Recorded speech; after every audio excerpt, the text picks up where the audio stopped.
All right, for a breakdown, let's bring in our director of scouting, Craig Button. And Craig, as you know, the Edmonton Oilers have now lost 7 of their last 10 games.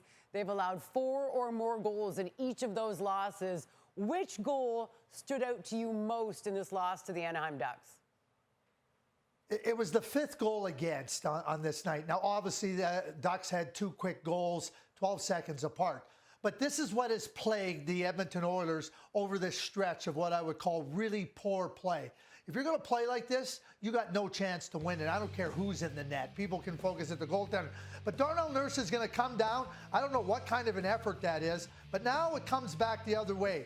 And I think Connor McDavid with a stick upper is looking to dust something off. I don't know what it is. And Leon Draisaitl is coming back. I mean, he had a beautiful look at Ryan Strome. He skates right past him. He goes, I'm surprised Leon Draisaitl didn't go over and pat Ryan Strome on the head, because it looked like he was a teammate, not somebody trying to oppose him.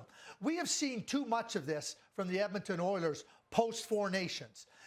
We talk about the goaltending, but as an entity, as a team, they have been awful defensively. The effort, you just saw it there. I wouldn't even call that an effort. I would just call that like a free skate somewhere at the Edmonton Mall. That's how bad it's been. And if they're going to play like this, they have no chance. And that's how they played since the 4 Nations. They had 2 really good periods against Carolina on Saturday night. And the 3rd period, Carolina just came at them. And it looked after Draisaitl scored the first goal of this game, they just reverted back to their poor, sloppy, and what I would call uninspired efforts. Well, and 2 of those 3 guys did not play in the 4 Nations. So it's not like you can say it was a fatigue issue or something like that. There are some reinforcements, though, Craig. As you know, the Edmonton Oilers acquiring a couple of forwards, Trent, Frederic, and Max Jones, acquired from the Bruins in a 3-team deal, also involving the Devils. Edmonton gives Boston a 2nd-round pick in this year's draft, a 4th-round pick next year, and a minor league D-man, Max Warner.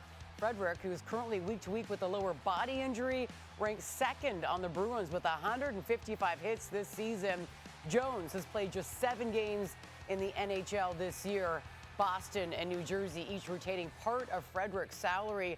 The Oilers and Devils exchange unsigned prospects as a result. So a little bit of muscle. I guess Frederic is really the cornerstone of this one. What did you think of the deal today? Yeah, well, I think they're building out that part of the lineup that gives you some heft, as you just said, Jen, the muscle. He's got grit. He's going to make life uncomfortable for opponents. The playoffs are about who can go the hardest, the longest, and Trent Frederic fits that mold.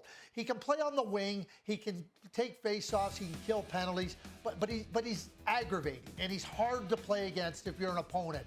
And this is what the Edmonton Oilers have focused in on with this trade, is trying to add that type of player.